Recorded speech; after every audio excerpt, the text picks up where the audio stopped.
네, 오늘 최상목 대통령 권한대행이 마은혁 헌법재판관 후보자를 임명하지 않은 것이 위헌인지를 판단하기 위한 변론이 다시 열립니다.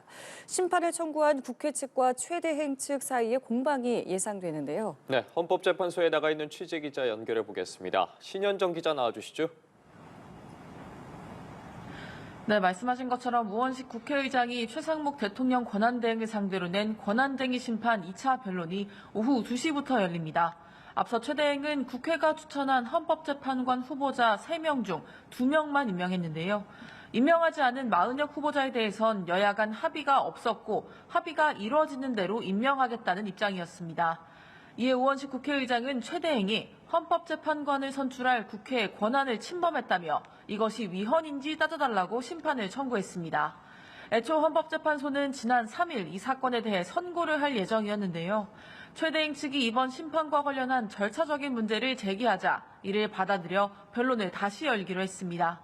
양측은 변론에서 각자의 입장을 뒷받침할 서면들을 재판부에 제출했습니다. 마찬가지로 앞서 김정한 변호사가 최대행의 행위가 위헌인지 따져달라면 헌법 소원도 같은 날 선고될 예정이었는데요. 권한쟁의 심판 변론이 재개되면서 헌법 소원 사건에 대한 선고도 무기한 연기된 상태입니다. 네, 신 기자, 이 선고가 이루어지려다가 변론이 재개된 건데 어떤 것들이 쟁점이 될 전망입니까? 네, 이번 사건 선고가 연기된 배경이기도 했던 국회가 본회의 의결 없이 대통령에게 권한쟁의 심판을 청구할 수 있는지가 가장 큰 쟁점입니다.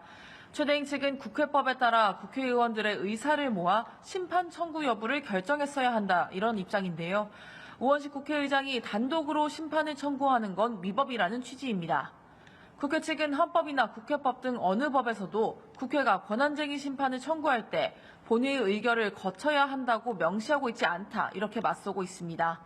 국회목 헌법재판관 후보자 3인 선출 시 여야 합의가 있었는지에 대한 부분도 다시 쟁점으로 떠올랐습니다.